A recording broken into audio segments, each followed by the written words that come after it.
Hi hello കൂട്ടുകാരെ, എല്ലാ കൂട്ടുകാർക്കും പത്തനംമാറ്റിൻ്റെ നാളത്തെ പ്രൊമോ റിവ്യൂലേക്ക് സ്വാഗതം. നയനയാണെങ്കിൽ അനാമികയോട് പൊട്ടിത്തെറിച്ചുകൊണ്ട് പറയുകയാണ്, കണ്ണി കണ്ട പാർക്കിലും ബീച്ചിലൊക്കെ പോയിട്ട് കണ്ണി കണ്ടവന്മാരൊപ്പം അഴിഞ്ഞാടി നടക്കുന്ന സ്വഭാവമല്ലേടി നിൻ്റെ സ്വഭാവം. അങ്ങനത്തെ സ്വഭാവമല്ല എൻ്റെ ആദർശേട്ടൻ്റെ സ്വഭാവം, അത് നീ മനസ്സിലാക്കിക്കോ എന്ന് പറയുന്ന സമയത്ത് അനാമികയാണെങ്കിൽ പൊട്ടിത്തെറിച്ചുകൊണ്ട് പറയുകയാണ്, നിൻ്റെ ആദർശേട്ടൻ്റെ സ്വഭാവത്തിൻ്റെ ഗുണമേന്മയൊന്നും നീ എന്നെ പറഞ്ഞ് ബോധ്യപ്പെടുത്തൊന്നും വേണ്ട.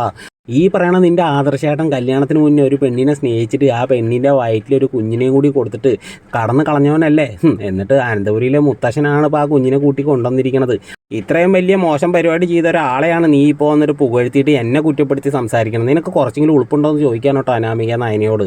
പിന്നീടാണ് കാണിക്കുന്നത് നമ്മുടെ ജലജയാണെങ്കിൽ കനകയെടുത്ത് പറയുകയാണ്, എനിക്ക് എന്തായാലും ഒന്നും പറയാനില്ല ഈ കാര്യത്തിൽ. എന്തായാലും ആദർശിൻ്റെ സ്വഭാവത്തിൽ നല്ല രീതിയിലുള്ള മാറ്റങ്ങളുണ്ട്.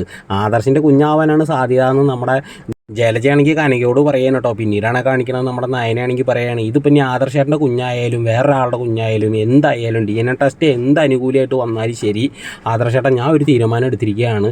ചന്തുമോൾ ഇനി നമ്മുടെ സ്വന്തം കുഞ്ഞു മാത്രമാണ്, വേറെ ആർക്കും ഇതിലൊരു അവകാശം ഇല്ല എന്ന് ഉറപ്പിച്ച് പറയാൻ കേട്ടോ സുഹൃത്തുക്കളെ. അപ്പോൾ എല്ലാ കൂട്ടുകാർക്കും ഈ ഒരു പ്രൊമോ റിവ്യൂ ഇഷ്ടമായെങ്കിൽ ഒന്ന് ലൈക്ക് അടിക്കുക. പത്രമായിട്ട് സീരിയലിനെ സ്നേഹിക്കുന്ന എല്ലാ കൂട്ടുകാരും ഒന്ന് സബ്സ്ക്രൈബും കൂടി ചെയ്തൊന്ന് സപ്പോർട്ട് ചെയ്യുക. അപ്പോൾ പുതിയൊരു പ്രൊമോ ആയിട്ട് നാളെ വരാം.